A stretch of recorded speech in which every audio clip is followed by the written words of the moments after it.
Hi student, welcome my YouTube channel electrical classes अंकित।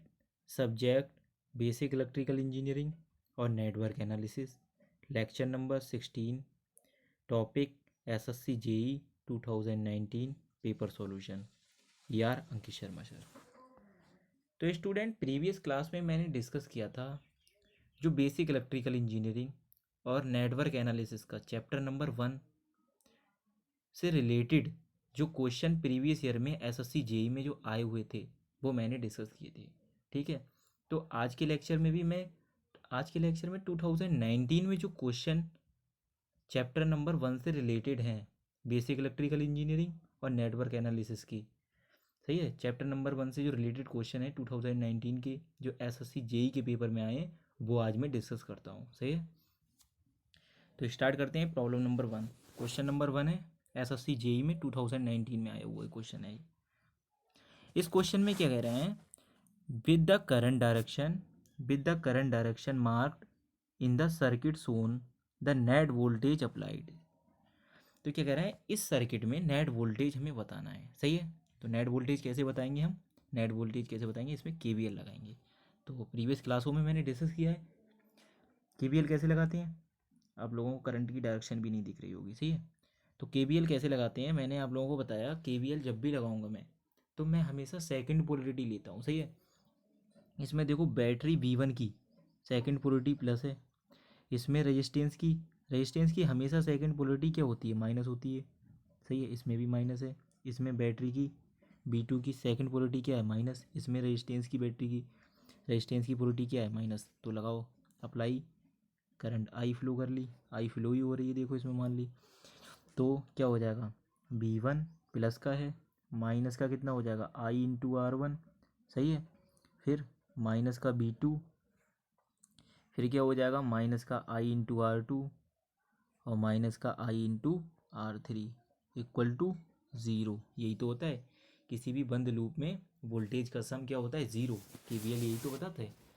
तो क्या हो जाएगा यहाँ V1 minus B2 equal to कितना हो जाएगा, आई जब कॉमन लोगे बराबर करके तो कितना हो जाएगा R1 प्लस R2 प्लस के R3। यही तो हो जाएगा R1 plus R2 plus R3। तो ये B1 माइनस का B2 इक्वल टू कितना हो जाएगा आई नेट मान सकते हैं, इसे टोटल करंट हो जाएगी ये आई। और क्या ये R1 plus R2 plus R3 जब सीरीज में कनेक्टेड है तो RT हो जाएगा, आर टोटल। अब जब RT into RT be equal to I R से ये BT हो जाएगा। तो VT की वैल्यू कितनी आ गई, V1 माइनस V2। तो इस BT को हम नेट वोल्टेज बोल सकते हैं। तो BT की वैल्यू कितनी आ गई हमारी, BT की वैल्यू कितनी आई थी, BT equal to B1 minus के B2। तो बी नेट बोल सकते हैं इसे, नेट वोल्टेज। सही है। अब नेट वोल्टेज आंसर मैच नहीं कर रहा है हमारा तो माइनस कॉमन ले लेंगे, इसमें से माइनस कॉमन ले लेंगे तो कितना हो जाएगा B2 माइनस B1। तो यही आंसर ऑप्शन नंबर 3 दिया है। तो यही आंसर है इस क्वेश्चन का। तो आई होप आप लोगों को क्लियर हो गया होगा नेट वोल्टेज हमने कैसे लगाया, केवीएल अप्लाई कर दिया, बस। ये क्वेश्चन आया था, इतना इजी क्वेश्चन एसएससी जेई में। सही है।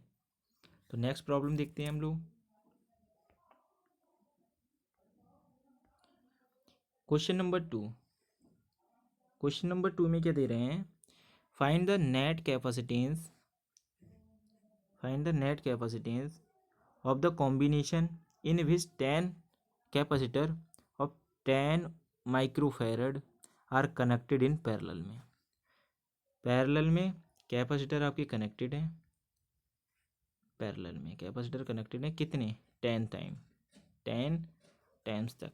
अब मैंने ये बताया तो प्रीवियस क्लास में जो मैंने डिस्कस किया था कि जब कैपेसिटर पैरेलल में कनेक्टेड होते हैं तो उनका सी इक्विवेलेंट कैसे होता है। सी इक्विवेलेंट सीधे क्या होता है, सेम मैग्नीट्यूड के है ना, यहाँ पर 10 मैग्नीट्यूड, सेम मैग्नीट्यूड के लिए फार्मूला बताया था ना मैंने। तो सेम मैग्नीट्यूड के हैं तो वहाँ same magnitude n number of कितना होता है, 10 है, 10 कैपेसिटेंस है। और सी कितना है, 10 माइक्रोफेरेड। तो एन इंटू सी होता है, तो एन इंटू सी तो 10 से मल्टीप्लाई इंटू 10 कितना हो जाएगा 100 माइक्रोफेरेड। नहीं तो आप एलसीएम लेते रहोगे। ये सीधे इजी फार्मूला मैंने बताया था प्रीवियस क्लास में, मैंने डिस्कस किया था। कैपेसिटेंस के लिए भी बताया था, इंडक्टेंस के लिए भी बताया था, रेजिस्टेंस के लिए भी बताया था। तो ये प्रॉब्लम क्लियर हो गई। ये एसएससी जेई 2019 की प्रॉब्लम है। सही है। तो आई होप आप लोगों को क्लियर हो गया होगा। इजी क्वेश्चन है, बस फार्मूला बेस है। सी इक्विवेलेंट बराबर क्या होता है, एन इंटू सी। क्वेश्चन नंबर 3 डिस्कस करते हैं। क्वेश्चन नंबर 3 में क्या कह रहे हैं, इक्विवेलेंट रेजिस्टेंस निकालना है। तो क्वेश्चन नंबर 3 क्या कह रहे हैं, क्वेश्चन नंबर ये 3 है, in the circuit shown find the equivalent resistance terminal A and B. A and B के बीच हमें क्या निकालना है, इक्विवेलेंट रेजिस्टेंस। सही है। जब भी हमें इक्विवेलेंट रेजिस्टेंस निकालना हो तो हम क्या करेंगे, लास्ट वाली ब्रांच से देखते हैं सीरीज और पैरेलल का कॉम्बिनेशन क्या है। सही है। इस क्वेश्चन में देखो,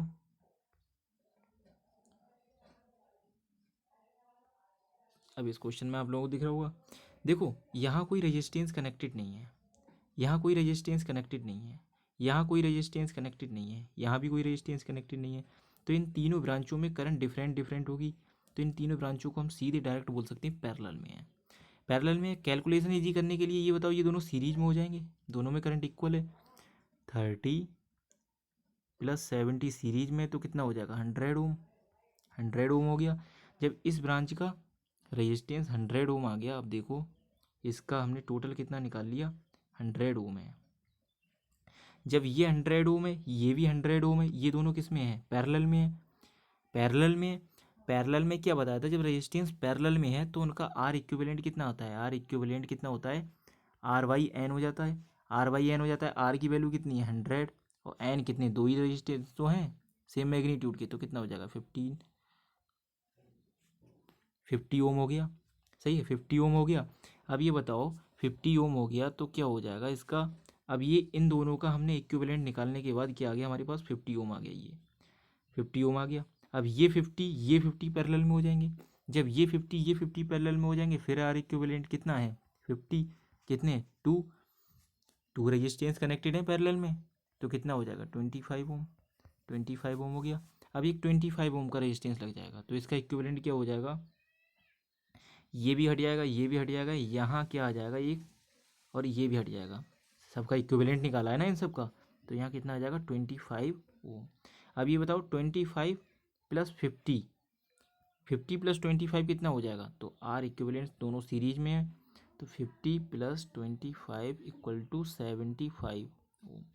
तो ये प्रॉब्लम थी, तो आंसर विल बी कुछ ऑप्शन कौन सा होगा, 1 होगा। 75 ओम आ गया, तो 75, ये क्वेश्चन 2019 में एसएससी जेई में पूछा गया था। तो आई होप आप लोगों को क्लियर हो गया होगा सीरीज और पैरेलल के क्वेश्चन हम कैसे करते हैं। सही है, प्रीवियस क्लासों में मैंने कराए भी हैं बहुत सारे, बस फार्मूला यूज़ हो रहा है बस। जो मेरी एक क्लास थी उसमें मैंने इंपॉर्टेंट नोट्स लिखवाए थे कि रेजिस्टेंस सीरीज में सेम मैग्नीट्यूड के हों, कैपेसिटेंस सीरीज में सेम मैग्नीट्यूड के हों, और इंडक्टेंस के लिए भी बताया था। तो ये सारी प्रीवियस लेक्चर जिन लोगों ने नहीं देखे हैं वो प्लीज़ मेरे प्रीवियस लेक्चर देखें, उसके बाद मेरे प्रॉब्लम सॉल्व, जो मैं एसएससी जेई की प्रॉब्लम सॉल्व करा रहा हूँ और डीसी सर्किट की प्रॉब्लम कराई थी, उसके बाद वो लेक्चर देखें, पहले प्रीवियस लेक्चर देखें। तो क्वेश्चन नंबर 3 हमने डिस्कस कर लिया। अब क्वेश्चन नंबर 4 देखते हैं। क्वेश्चन नंबर 4 में क्या कह रहे हैं स्टूडेंट, क्वेश्चन नंबर 4 में कह रहे हैं the voltmeter shown in the circuit read. तो वोल्ट मीटर, इसमें कह रहा है वोल्ट मीटर की जो रीड होगी वो रीडिंग कितनी होगी। वोल्ट मीटर क्या रीड करता है, वोल्ट मीटर वोल्टेज को रीड करता है। अगर इस रेजिस्टेंस के अक्रॉस हमें वोल्ट मीटर की रीडिंग बतानी है, तो B1 वोल्टेज मान लिया हमने, अरे एज्यूम कर लिया हमने इस वोल्ट मीटर की रीडिंग B1 है। अब ये बताओ अगर B1 हमें वोल्टेज निकालना है, ये दोनों सीरीज में है, सीरीज में है दोनों रेजिस्टेंस, टोटल वोल्टेज हमारे पास कितना है, 24 वोल्ट है।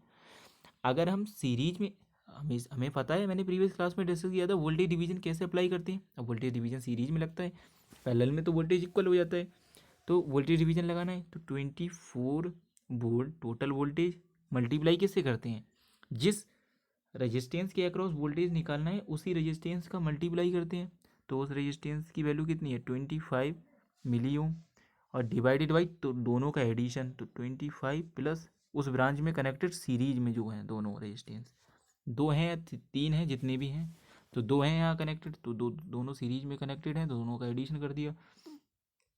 तो यहाँ कितना हो जाएगा, 24 × 25 डिवाइडेड बाई कितना हो जाएगा, 500। अब यहाँ से काटोगे तो कितना आ जाएगा, यहाँ 12 आ जाएगा। तो 12 वोल्ट आ गया। इजी प्रॉब्लम है, तो answer will be, option will be हो जाएगा 3, और कितना आ जाएगा, 12 वोल्ट आ जाएगा। बहुत इजी प्रॉब्लम थी, तो आप लोगों को क्लियर हो गया होगा वोल्टेज डिवीजन कैसे अप्लाई किया। सही है। तो स्टूडेंट हम नेक्स्ट प्रॉब्लम देखते हैं। ये भी क्वेश्चन 2019 में एसएससी जेईई में आया था। ठीक है, नेक्स्ट प्रॉब्लम देखते हैं हम। क्वेश्चन नंबर 5, बहुत इजी क्वेश्चन है ये, बहुत मैक्सिमम स्टूडेंट ट्राई करें और क्वेश्चन का आंसर देखो आ रहा है नहीं आपका। तो इसमें क्या कह रहे हैं, एक विद्युत हीटर को 220 वोल्ट के स्रोत से जोड़ा गया है और ये 2 एम्पियर की धारा लेता है, तो हीटर का प्रतिरोध क्या होता है। ओम्स लॉ लगा दो सीधे, B equal to I R से, इजी फार्मूला है। तो आर इक्वल टू कितना हो जाएगा, बी बाई आई। अब ये बताओ आर की वैल्यू कितनी हो जाएगी, बी की वैल्यू कितनी है, 230, 230 डिवाइडेड बाई 2 कितना हो जाएगा, 115 ओम, 115 ओम आ जाएगा। तो आंसर विल बी 2, ऑप्शन क्या हो जाएगा, 2 इसका आंसर हो जाएगा। 115 ओम आ जाएगा आंसर। तो आप लोगों को क्लियर हो गया वो क्वेश्चन, बहुत इजी क्वेश्चन था। नेक्स्ट क्वेश्चन देखते हैं, क्वेश्चन नंबर 6। क्वेश्चन नंबर 6 में क्या कह रहे हैं, 2 इंडक्टर दिए हैं, 2 इंडक्टर ऑफ 4 हेनरी और 6 Henry connected in series, equivalent inductance combination. इतना इजी क्वेश्चन है, बताओ। अब 2 इंडक्टर जब सीरीज में कनेक्टेड होते हैं, सीधे बोल दिया है L1 प्लस L2, यही फार्मूला होता है, रेजिस्टेंस की तरह वर्क करते हैं। तो 4 प्लस के 6 कितना हो जाएगा, 10 हेनरी। Answer will be 4। इतने इजी क्वेश्चन आए थे एसएससी जेईई 2019 में। तो नेक्स्ट क्वेश्चन, तो आज के लेक्चर का ये लास्ट क्वेश्चन है। तो स्टूडेंट आज के लेक्चर का ये लास्ट क्वेश्चन है और ये अच्छा क्वेश्चन है। Question number 7, question number 7, when only current source is active in the circuit find the current through the 10 ohm resistance. तो आई 10 ओम के रेजिस्टेंस में हमें करंट बतानी है स्टूडेंट। तो 10 ओम के रेजिस्टेंस में करंट कैसे बताएंगे। अब स्टूडेंट एक चीज़ मैं और बता रहा हूँ, यहाँ पर एक नोट आप लिख लेना, जब भी कहीं करंट सोर्स लगा हुआ हो तो वहाँ सीधे नोडल एनालिसिस लगाओ। सही है, करंट सोर्स भी लगाए, कहीं करंट सोर्स दिख रहा है आपको नेटवर्क में, तो आप वहाँ सीधे क्या लगाएंगे, नोडल एनालिसिस। एज्यूम कर लो नोडल एनालिसिस के लिए क्या करते हैं हम, नंबर ऑफ नोड्स लिखते हैं। एक नोड को हम रेफरेंस कर लेते हैं, उसका वोल्टेज हम कितना एज्यूम कर लेते हैं, 0 वोल्ट। ग्राउंड से कनेक्टेड करने के बाद उसे 0।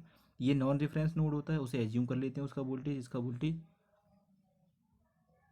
एक रेफरेंस होता है, बता दिया था भी, इसे 0 वोल्ट कर लेंगे। रेफरेंस नोड को हम ग्राउंड से कनेक्टेड करने के बाद 0 वोल्ट से कनेक्ट कर देते हैं, और ये नॉन रेफरेंस नोड है, इसे वोल्टेज दे देते हैं बी ए। अब मैं आउट गोइंग करंट लेता हूँ, हमेशा आउट गोइंग करंट लेता हूँ, आप लोगों को पता है ये आउट गोइंग, यहाँ भी आउट गोइंग ले ली। तो क्या हो जाएगा, ये मान ली बी नोड है, ये बी नोड है, आउट गोइंग करंट ले लो। तो क्या हो जाएगा, सीधे फार्मूला लिखता हूँ, incoming outgoing current equal to 0, incoming है ही नहीं, तो क्या हो जाएगा I1 की, तो वी ए माइनस के कितना हो जाएगा 20 डिवाइडेड बाई कितना हो जाएगा 5 प्लस आउट गोइंग 2 एम्पियर जा रही है, फिर कितना हो जाएगा बी ए वाई कितना हो जाएगा 10 ओम इक्वल टू 0। जब एलसीएम लोगे तो यहाँ एलसीएम हो जाएगा 2 वी ए माइनस 20 और कितना हो जाएगा ये हो जाएगा 20 plus B A equal to 0। तो ये हो जाएगा 3 वी ए, इन दोनों का मल्टीप्लिकेशन इक्वल टू कितना हो जाएगा 20। तो वी ए की वैल्यू कितनी हो जाएगी 20/3 वोल्ट। वी ए की वैल्यू हमने कैलकुलेट कर ली नोडल एनालिसिस लगा के। सही है, अब हमें करंट निकालनी है, वी ए की वैल्यू मिल गई। ठीक है, अब ये देखो स्टूडेंट, इस क्वेश्चन में इस नोड पर हमें वोल्टेज मिल गया, इस नोड पर वोल्टेज यहाँ पर क्या था 0 वोल्टेज, ये वायर है तो यहाँ भी 0 हो जाएगा, 0 वोल्ट है। अब यहाँ वोल्टेज कितना हो जाएगा 20/3 वोल्ट हो जाएगा, 20/3 वोल्ट हो गया यहाँ। सही है, 20/3 वोल्ट हो गया। अब इसमें करंट हमें निकालनी है, तो high voltage minus low voltage, तो करंट कैसे निकालेंगे, आई 10 ओम के रेजिस्टेंस में करंट कैसे निकालेंगे। हाई वोल्टेज कितना है 23 माइनस का 0 डिवाइडेड बाई रेजिस्टेंस, उस ब्रांच का रेजिस्टेंस जिस ब्रांच में निकालना है। तो 10 ओम कितना हो जाएगा 20/3 मल्टीप्लाई 1/10, तो कितना हो जाएगा ये हो जाएगा आपका 2/3 एम्पियर। 2/3 एम्पियर ऑप्शन कौन सा आ रहा है 4 ऑप्शन, मतलब 0.66 एम्पियर आएगा इसका आंसर। तो ये था नोडल एनालिसिस के बाद कि करंट नोडल एनालिसिस अप्लाई करा। कहीं भी करंट सोर्स दिख रहा है आप लोगों को सर्किट में तो सीधे नोडल एनालिसिस अप्लाई करो। सही है, नोडल एनालिसिस अप्लाई करोगे इजीली आपका आंसर आ जाएगा। ईबडी ब्रांच में अगर वोल्टेज पूछ रहे हैं उस ब्रांच में तो वोल्टेज आ जाएगा उस ब्रांच का, करंट पूछ रहे हैं तो करंट भी आ जाएगी। सही है, तो ये लास्ट क्वेश्चन था। तो आज के लेक्चर में मैंने स्टूडेंट डिस्कस किया था SSC JEE 2019 की प्रॉब्लम। तो स्टूडेंट अगर आपको मेरा लेक्चर आज का अच्छा लगा please like and subscribe my YouTube channel and ज़्यादा से ज़्यादा शेयर करें और बेल आइकन दबाना ना भूलें। Thank you watching now.